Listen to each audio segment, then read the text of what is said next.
Welcome to National Parks Traveler, where we explore the national parks and the issues that involve them. Lyndon Baines Johnson was a complex man who stepped into the presidency after the assassination of John F. Kennedy. Johnson's leadership skills and political savvy enabled him to pass a colossal amount of legislation, including landmark bills for civil rights, education, healthcare, and the environment. He also served as commander-in-chief of the unpopular, unwinnable Vietnam War. This is Lynn Riddick, your host at National Parks Traveler, filling in for Kurt Repenschek. This week, I'm back with part 2 of my visit to the Lyndon Baines Johnson National Historical Park near Austin, Texas. Last week, with the help of Brian Vickers, the Deputy Program Manager for Interpretation and Visitor Services, we explored the Johnson City District of the park. That's where you'll find the homestead where LBJ's family settled in the 1800s, as well as his boyhood home where his upbringing shaped his long political career. Today, we're heading out to the LBJ Ranch district to continue our look at the place that tells perhaps the most complete cradle-to-grave story of any American president, including all the surprises LBJ left in perpetuity.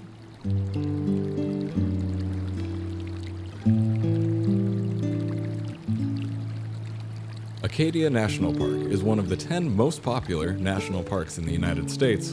It is also one of the smallest and most vulnerable. That is why Friends of Acadia exists.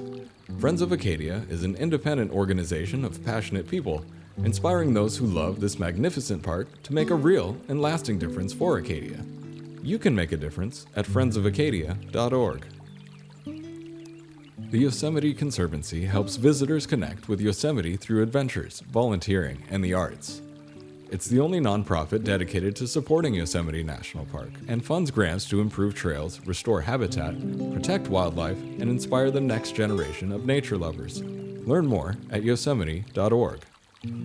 Whether it be strategy, business planning, change management, board development, executive search, or diversity planning, Potrero Group is here to help. They mix the depth of experience in the parks and land space with the breadth of best practices from other industries. For more information or to schedule a preliminary conversation, go to potrerogroup.com. Potrero group.com.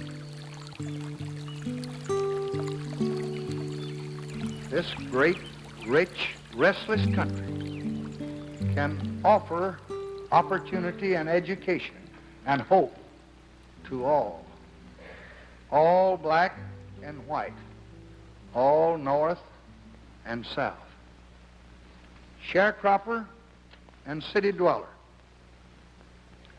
These are the enemies. Poverty,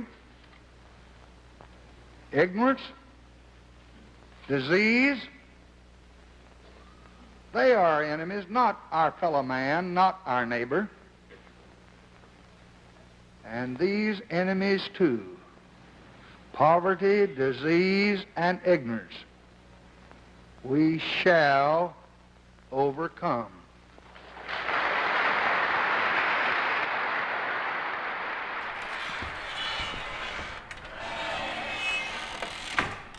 All right, so we've driven out to the Junction School. We've just walked through the door, and what do we have in here? This is the original building, the Junction Schoolhouse. It's a one-room country school. I mean, typical, stereotypical one-room country schoolhouse where you had one teacher and a room full of kids that would range from age of 6 through perhaps 14 years of age. Common back then was kids went to school through the age of about 14, 8 grades of school. And that's when then they went to working full-time on the farm or the ranch, something like that. So this is exactly the way we've got it laid out in here is exactly like it would have looked when Lyndon Johnson started school here, sitting on his teacher's lap up at the little table at the front where the teacher stationed herself. And this is where he first heard the kids laughing and talking and wanted to go to school? Yes. Now, he came down here because this is where he could hear the kids laughing and playing, and being a very gregarious child and not having any siblings close to him that would play with him, he would just wander down here from his birthplace up the road about a quarter of a mile and come down here, and his mother was always finding him down here. So she came to a permanent arrangement with the teacher for him to come down here every day. And so he would come down here, he started learning his ABCs and counting up to 100 at age 4, which was remarkable. And this is where he spent his time in his first year.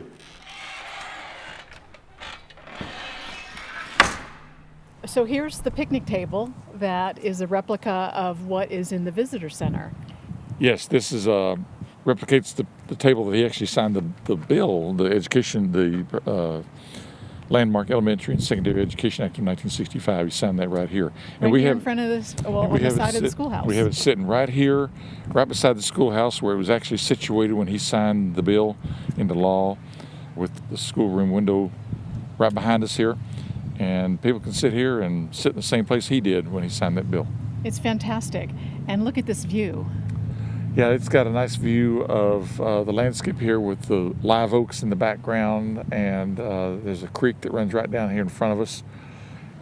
It's a nice viewscape right here when the trees are in full leaf and everything else. What really strikes you as we approach his the home where he was born, where President Johnson was born, is this area is still completely rural. I mean, looking all around, I really don't see any other homes. Maybe that's a church over there? That's a church over there, yes.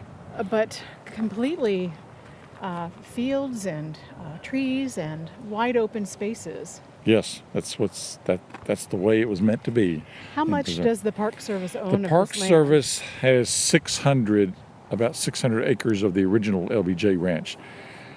The LBJ Ranch, when it was all topped out with all of its max property holdings, was about 2,800 acres.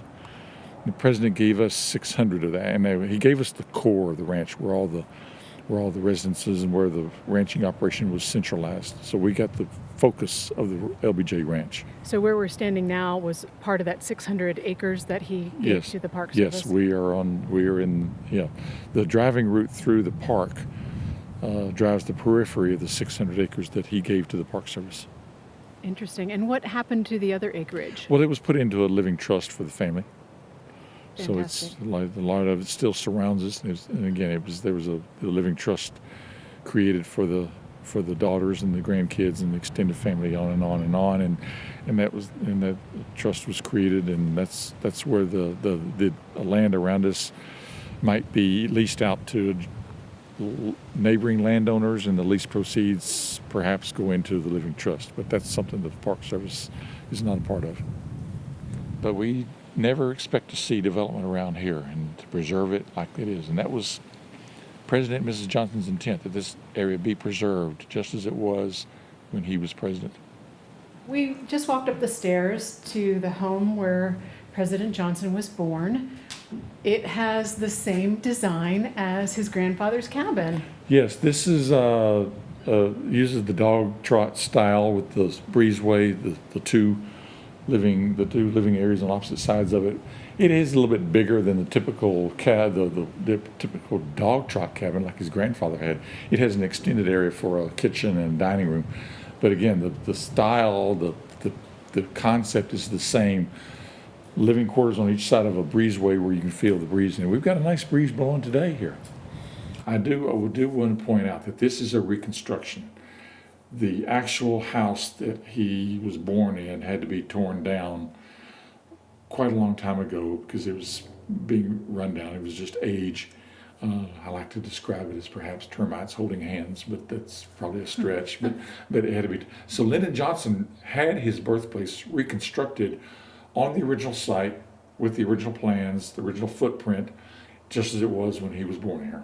Did he do that while he was president? He did that while he was president, and it became a guest house for his guests here at the ranch. So Lyndon was the eldest of 5 siblings, correct? And so how many children lived in this house before they moved to Johnson City? That's a great question. He and his the eldest 2 of his younger sisters, so 3 of them were born here. He and then 2 girls. Then his brother and the baby, the third girl, were born in Johnson City.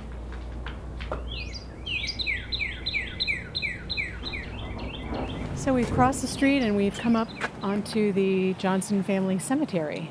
Correct. And this is where President and Mrs. Johnson are buried, along with his father, mother, paternal grandparents, aunt, uncle, and his siblings, and then other extended family and relatives further back in the cemetery.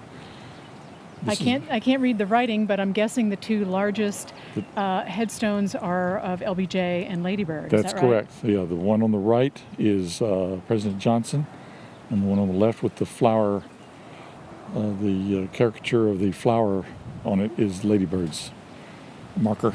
And they're side by side here like they were in life. And someone put fresh flowers out there. It looks like maybe today or yesterday. It's been recent, yes.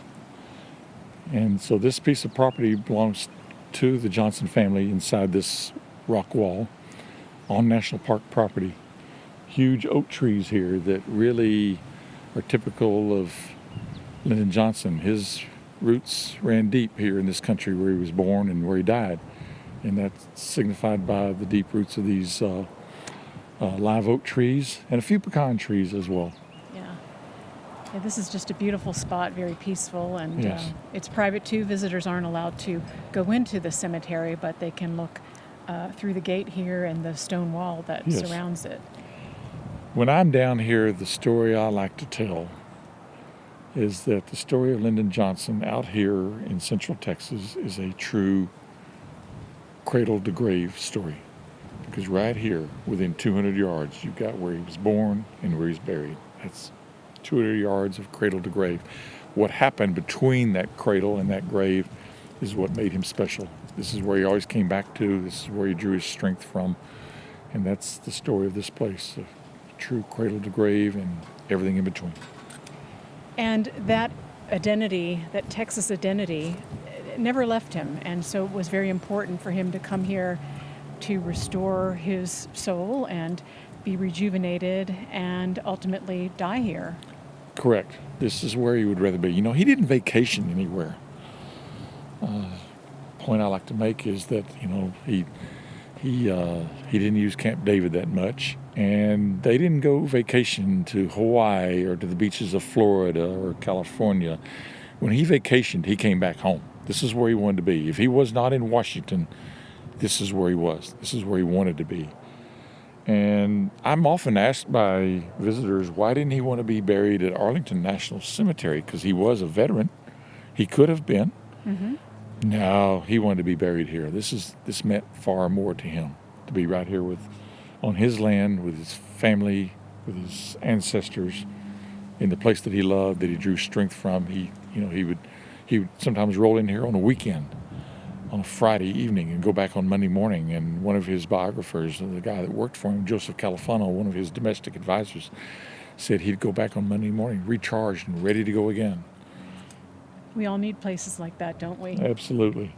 And I think it's interesting to note that even though it was obvious to me which graves were Lyndon and Lady Bird, because they were the biggest, they're made from what looks like red Texas granite. Yes. And they're modest. They're bigger than the other headstones, but they're not grand or lofty. They're pretty, I guess, modest by presidential standards. They are. And that was, again, part of, there was intent. Lyndon Johnson never did anything by accident. Everything he did in life was done with a purpose and with an intent. And the headstones here are that red Texas granite, sturdy but simple. This is Lynn Riddick, and I'm talking with Brian Vickers at the LBJ National Historical Park. And we'll be back with more after this short break. Full of stunning photography and thought-provoking reads, Smoky's Life is a biannual magazine produced by Great Smoky Mountains Association.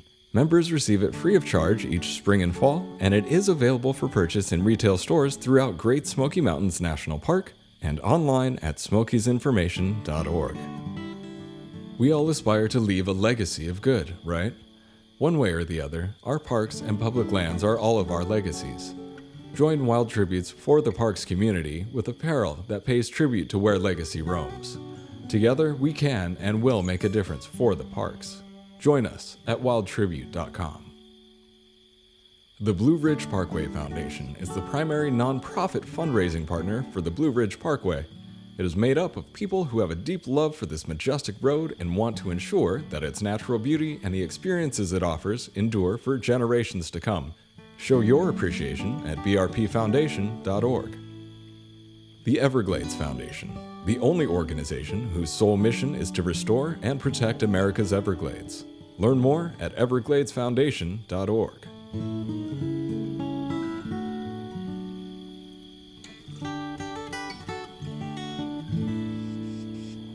This is Lynn Riddick, and I'm back now with Brian Vickers at the LBJ National Historical Park.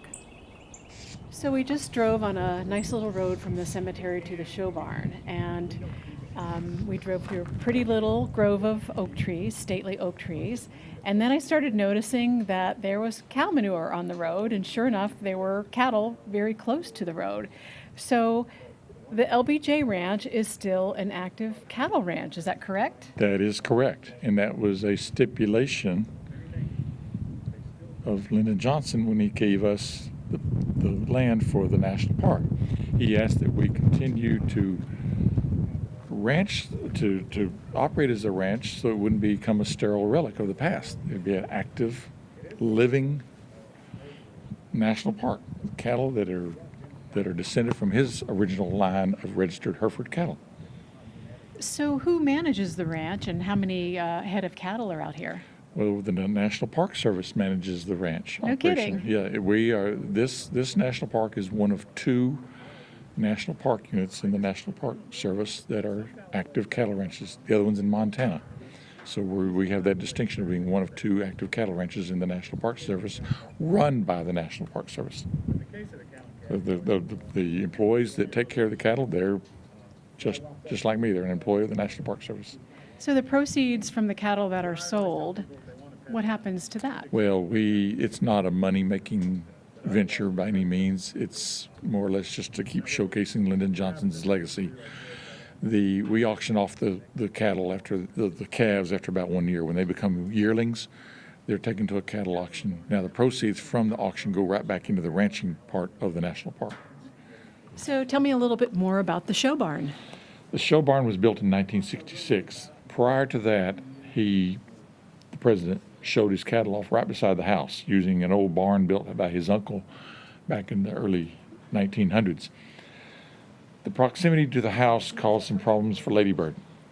I mean, you've got, number one, the deposits on the ground. And you've got the smell, you've got the insects. So 1966, I'm sure that Mrs. Johnson and President Johnson came to agreement that the show operation needed to be moved away from the house. So he built this up north. And where's the house from where we're standing? It's down the hill here south of us. Okay. So he built the show barn here to showcase his cattle operation.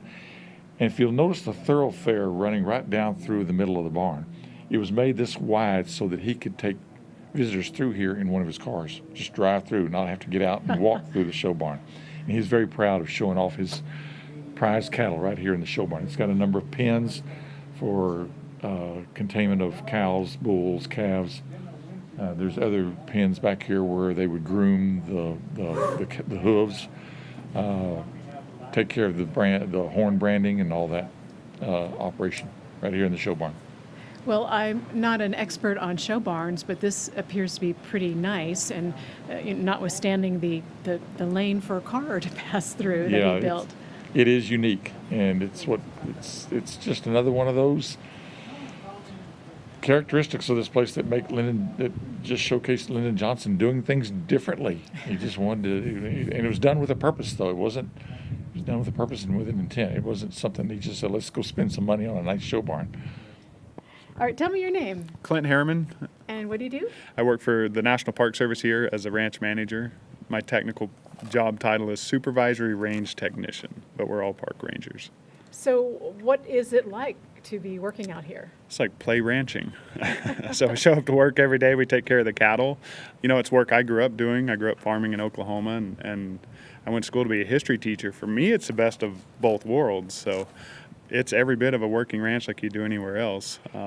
But we have all the benefits of being a National Park Service ranger as well. So yeah, play ranching all the way. And carrying on the tradition of the Johnson family that Sure. goes back over 100 years. Sure. Yeah, when President Johnson donated the land, his one stipulation he had was it to remain a working ranch. So a few of his ranch hands and his ranch foremen became park rangers, and we're continuing with that legacy. But yeah, our goal and our job is to maintain the ranch as it was when he was living here in the 1960s. And the cattle, we maintain a maternal line back to 1957. That's when he started with the registered Herefords that we still have.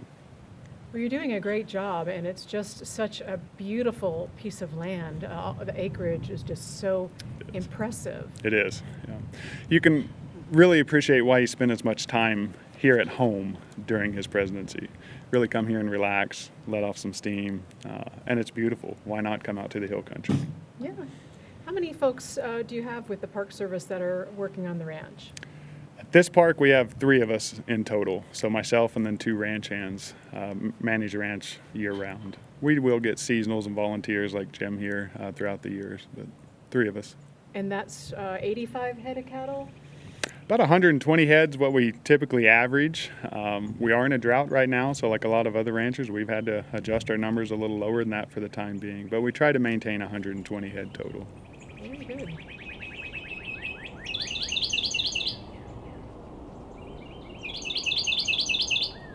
So I read online that the second visitor center was actually the old airplane hangar, but I had no idea that when we got here, there'd actually be an airplane here.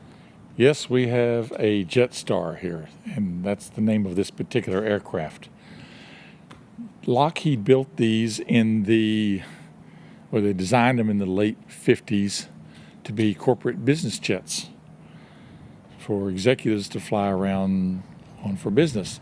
The Air Force adopted them as transports for government officials in the 60s, and Lyndon Johnson started flying into the ranch here on these when he was vice president, and come nonstop from Washington right in here to his own ranch because he has his own airstrip landing runway here as well. And these were utilized not just during the vice presidency, but during the presidency as well, because the big airplane that most people commonly associate as Air Force One was too big, too heavy to land here. So they commonly, when he was president, would fly the big one to San Antonio or Austin at a U.S. Air Force Air Base there and park it there, and then they would transport or ferry over to the ranch from San Antonio or Austin, either on one of these Jetstars or sometimes the helicopter, Marine One. This jet says United States of America on it, and the wayside that we're standing in front of calls it Air Force 1/2. Yes. The aircraft were owned by the Air Force. They were in the presidential squadron, the presidential aircraft squadron at Andrews Air Force Base, right outside of Washington, D.C. Lyndon Johnson nicknamed it Air Force 1/2. Now, let's back up just a little bit. Any aircraft, Air Force aircraft that the president flies on, when he's on that airplane, its radio call sign is Air Force One. So in reality, when he was on board this airplane or any other like this, there were 6 of these in the fleet. When he was on board one of these, its radio call sign at the time he was on it was Air Force One. He nicknamed it Air Force 1/2 because of its diminutive size versus the big one. And he had to stoop over to get into it. He's a big man, 6'4". We've already talked about that. But to get into this thing, he had to bend over, stoop down to get into it.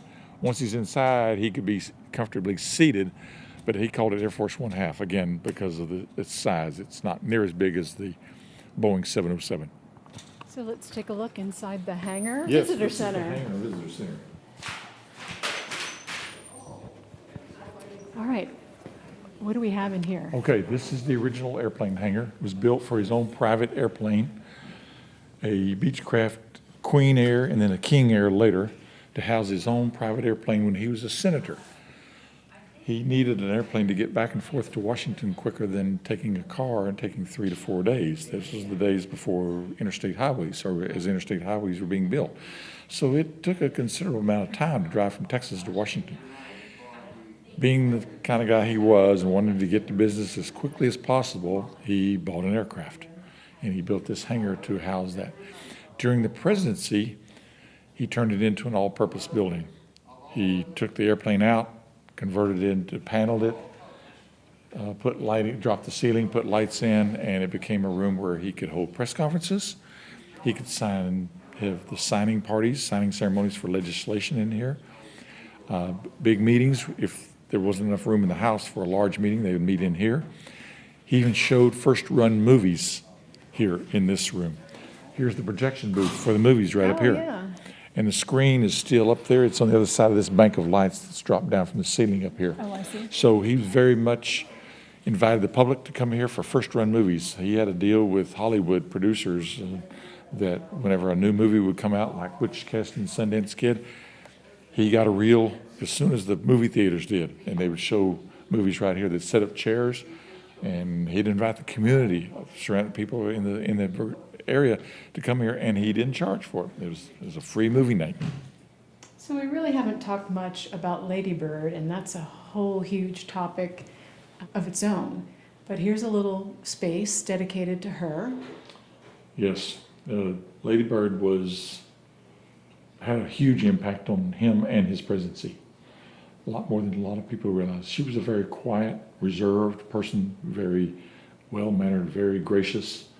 She didn't seek the limelight, but she very much was behind him. So we've put up an exhibit here that really commemorates a life devoted to beauty and duty. And I say that because everybody thought that she was all about beautification, highways, cleaning up the highways, planting wildflowers along the highways, but it goes beyond that. She leveraged the office of the First Lady to pursue, through her husband's means, legislation to preserve and conserve natural resources, establish more national parks, and just in general make nature a part of everybody's life. All right, so we've exited the hangar, and now we're walking over to the house. Well, we're going to go to the Klein shop first. Lynn, I want to show that to you and make the climax be the house itself. Okay. The Klein shop was named for a gentleman named Lawrence Klein who worked for the president. He was his all-purpose handyman, plumber, electrician, carpenter, and he had a workshop here right on the grounds that we've now converted into a car museum. Oh, wow. So a car museum, here we are. What do we have here? We have his personal vehicles that he liked to drive around. Lyndon Johnson loved cars. Like any typical Texan in a rural area, he liked to get out and drive the roads. He had a number of vehicles he would do that in. Principally, his signature car was a Lincoln Continental, a convertible. It's always white. He always chose white. He got a new one every year. He didn't get rid of the old ones. He just kept them. We have the 1966, the 1967 models. Always convertible, always with a coffee creamer type of colored leather interior. Huge V8 engines. These things are monsters compared to our cars today. This is what he would typically take visitors out on to show. He would drive one of these down right through the middle of the show barn. And that's why the show barn. I can almost see it. Yeah, that's why the show barn thoroughfare was so wide to accommodate a Lincoln Continental going right down through the middle of it. And he'd put the top down. He always wanted the top down when he drove people around on the ranch. And he's got some other play toys in here, some other cars. The car that I believe he had the most fun with was the amphibious car, or sometimes called the amphicar. Please understand that Lyndon Johnson owned more property than what was at the LBJ Ranch. He had about 6 other ranches, not contiguous, but 6 other pieces of property. One of those was up on the Colorado River on what is today Lake LBJ. Back then it was called Lake Granite Shoals. He had a piece of property up there, ranch house. It's where he kept his cabin cruiser boat and the amphibious car. And what he liked to do was play tricks on people, get first-time visitors into the amphibious car And he would drive along the shore of the lake and then pretend to lose control of the car. The brakes go out and roll rapidly towards the water, into the water, and all the way all the time he's screaming, the brakes have gone out, we're gonna go in, we're gonna go under. And then he would put it into boat mode. By that time, perhaps his visitors had bailed out of the car, and then he would laugh and make fun of people that bailed out of the car, and he would continue to tool around the lake in the amphibious car. This is Lynn Riddick, and I'm talking with Brian Vickers at the LBJ National Historical Park. And we'll be back with more after this short break. Washington State is graced with 3 spectacular national parks, each different and special in their own unique ways. As the official nonprofit partner and the only philanthropic organization dedicated exclusively to supporting these parks through charitable contributions, Washington's National Park Fund has a mission to raise private support to deepen everyone's love for, understanding of, and experiences in Mount Rainier, North Cascades, and Olympic National Parks. Share your passion for these parks at WNPF.org. Interior Federal Credit Union is pleased to offer members up to $500 in closing costs with a new home equity line of credit. Now is a great time to apply for a rate of 3.25% APR before they jump up.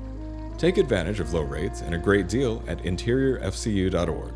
Membership is required, equal housing lender. The Grand Teton National Park Foundation is a private, nonprofit organization that supports projects that protect and enhance Grand Teton National Park's cultural, historic, and natural resources. By funding initiatives that go beyond what the National Park Service could accomplish on its own, Foundation donors improve the visitor experience and provide benefits to the National Park System for decades to come. See their successes at gtnpf.org.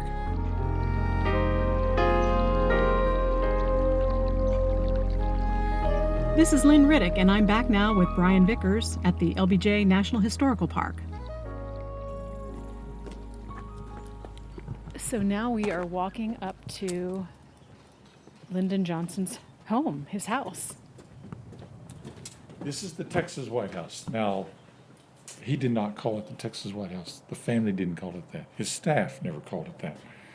The media gave it the name Texas White House for 2 reasons.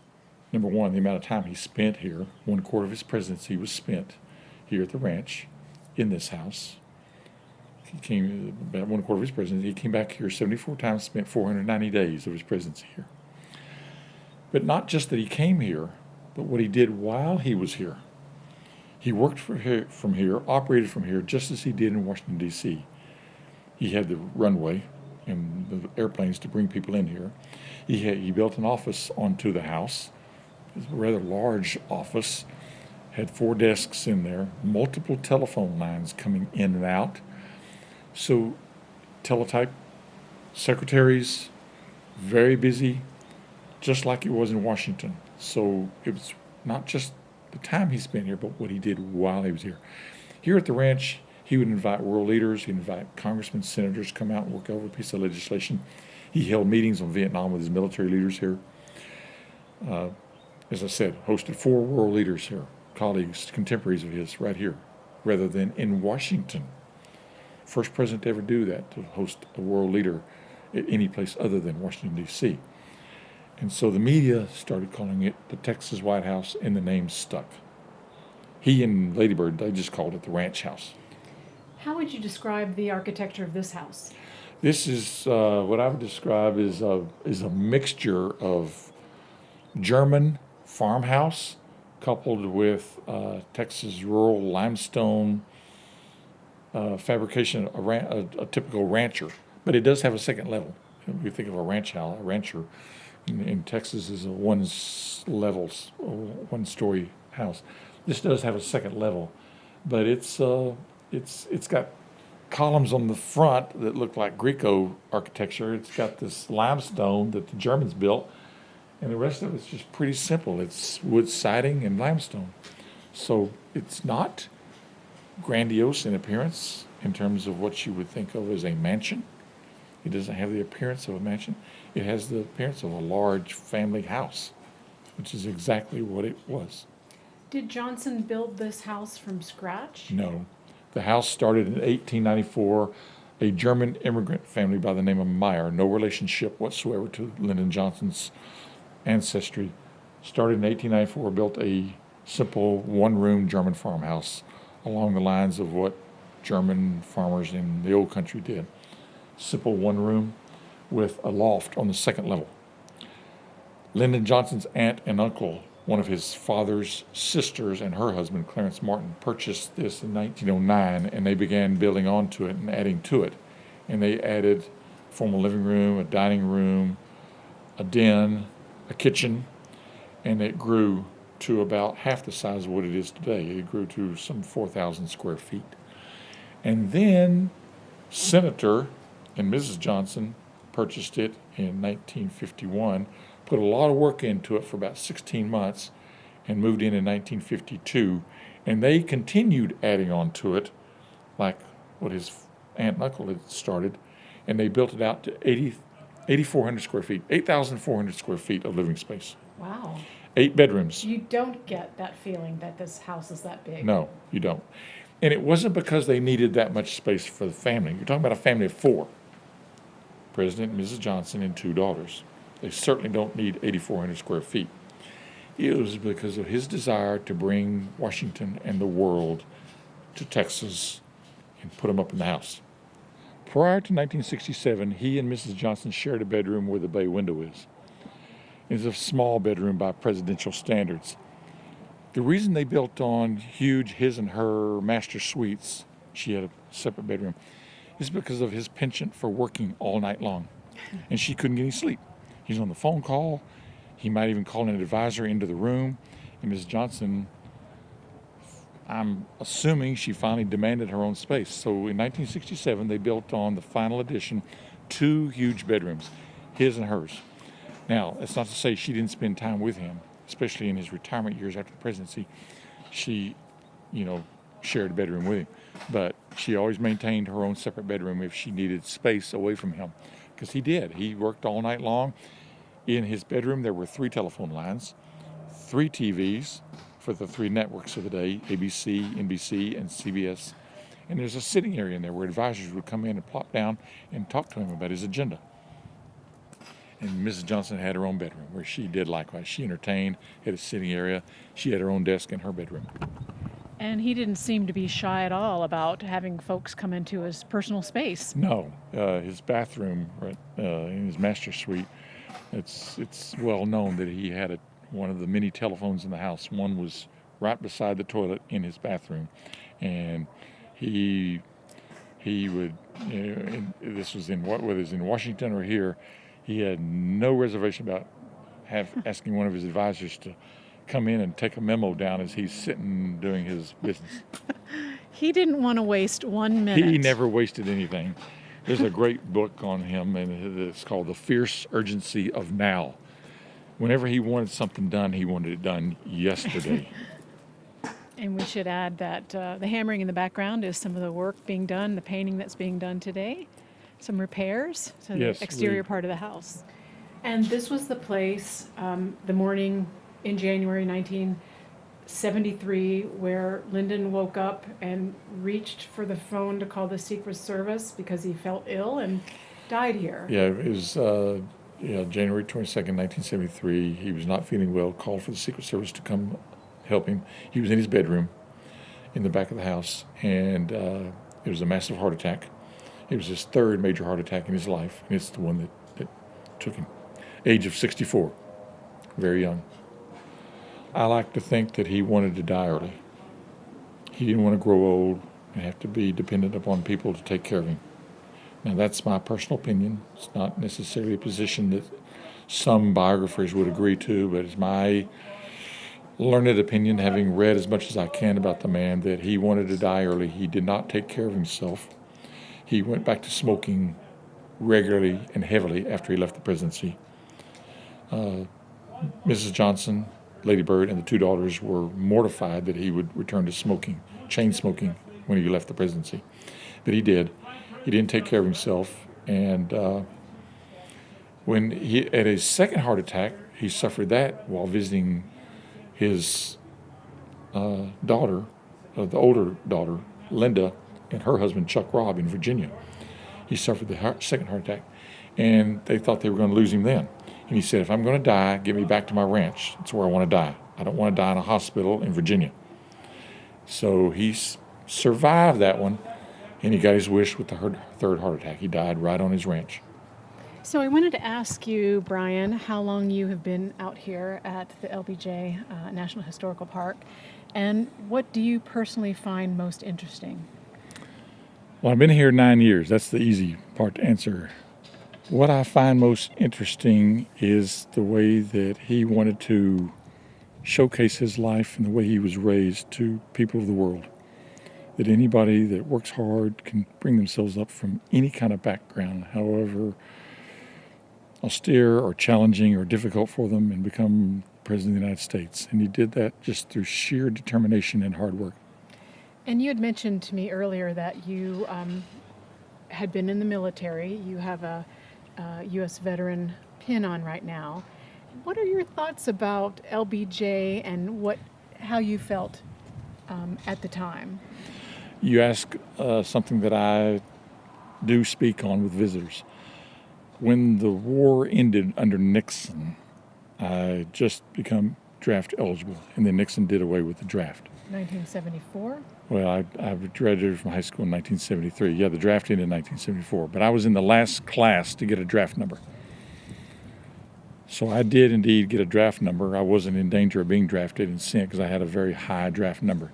However, that does not take away from the fact that I've become a student of the Vietnam War, because I had two uncles over there, survived it, but I was scared for them because they were Army soldiers on the ground in the sector of the military that had suffered the highest casualties. They were infantrymen. So I very definitely had an interest in what was going on in Vietnam. I had first cousins that were over there as well. So in the aftermath of that, and going to college and majoring in political science and international relations, I always hearkened back to the Vietnam War and what it cost America, and then when I came to this park, what was LBJ's true role in that? Because you hear varying stories that he inherited a war from Dwight Eisenhower and John F. Kennedy. Yes, perhaps so, but he also was the commander-in-chief during the escalation.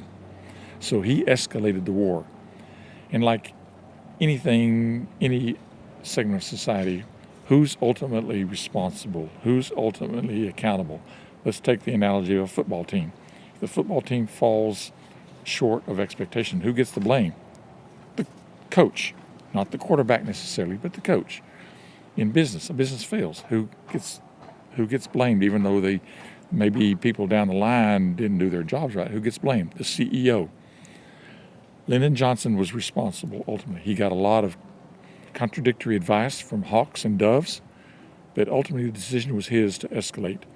And what I think his problem was, he was trying to satisfy both ends and do it peaceably, and he didn't want to go to all-out war, which Richard Nixon was willing to do. So I think that was his downfall. I think that's the only area he failed in. He mightily succeeded in his domestic agenda, but Vietnam ruined him. But he owns part of that failure himself, and he admitted that. And I think that perhaps the American public would have been looking at him more kindly had his administration been more honest. I think if they'd been more transparent, certainly. I think his downfall was the 1968 Tet Offensive, when North Vietnam rolled into South Vietnam, and all the while everybody had been preaching that they're on their knees, that North Vietnam is on their knees, and yet they have this massive offensive into South Vietnam. At that point, the American public and Congress said, "You've been lying to us. They're stronger than they've ever been.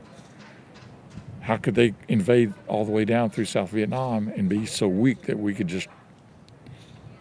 roll over them in an instant?" And so the 1968 Tet Offensive is what ruined him, and it turned the public against him. Do you feel like your personal view, how you felt when you saw your uncles going to war, and the subsequent years since you learned more and more about the Johnson administration, and the positive legislation he got through, do you feel like your views have softened? They have. I came here, I was kind of ambivalent about him. While I may still have reservations about parts of his character, I do admire him for what he was able to do, because I didn't realize the scope of his domestic agenda and what all he did that just in a private sense affects me today. I mean, I'm a park ranger. I enjoy national parks. He brought more new national parks into existence. Clean Air Act, Clean Water Act. I mean, those things, I like drinking clean water. I like breathing pure air. That's just a minute example of what it is, but I'm sure that I benefited and didn't realize it as a child in a rural elementary school, that what he did with the Elementary and Secondary Education Act had a direct impact on my ability to get a good education.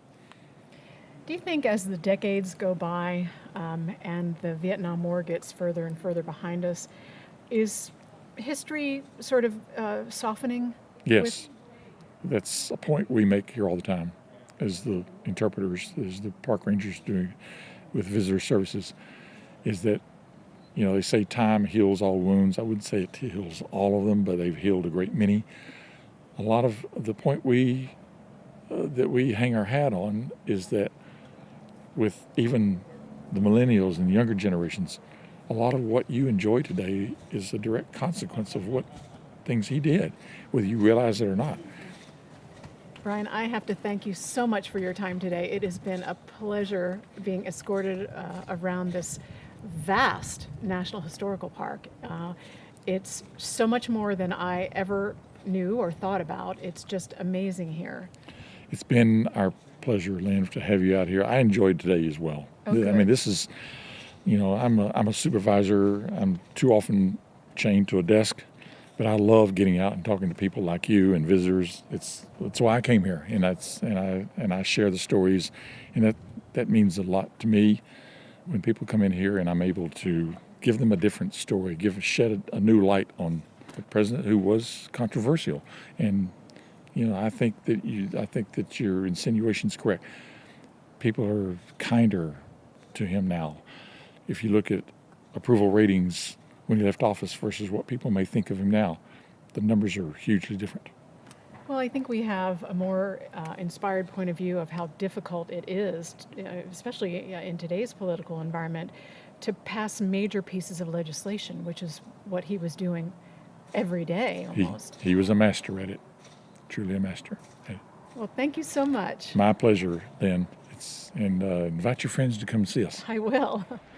There's really no part of America where the promise of equality has been fully kept. In Buffalo as well as in Birmingham, in Philadelphia as well as Selma, Americans are struggling for the fruits of freedom. This is one nation. What happens in Selma or in Cincinnati is a matter of legitimate concern to every American. But let each of us look within our own hearts and our own communities, and let each of us put our shoulder to the wheel to root out injustice wherever it exists. That's our show for this week. Thanks for joining us. Traveler Editor-in-Chief Kurt Repenshek traveled to Everglades National Park this past week with Special Projects Editor Patrick Cohn and Contributing Editor Kim O'Connell to work on a range of stories, from invasive species to sluice logs, and an interview with Superintendent Pedro Ramos. Watch for these and other stories from the park in the coming weeks on The Traveler. This is Lynn Riddick. See you in the parks. The composers and musicians at Orange Tree Productions have created a unique collection known as the National Park Series that has grown to include more than 30 CD titles. Composed against the backdrop of a park's sounds of nature, these musical scores will connect you with these beautiful places and take you there, at least in your mind. This collection is the #1 selling National Park audio series in the world and provides the background music for National Parks Travelers podcasts. Visit them at orangetreeproductions.com. Editing and production work for the National Parks Traveler podcast is done by Splitbeard Productions. You can learn more about us at splitbeardproductions.com. National Parks Traveler is a 501c3 nonprofit media organization that provides daily editorial coverage of national parks and protected areas. Traveler's coverage is made possible by reader and listener donations. Visit nationalparkstraveler.org.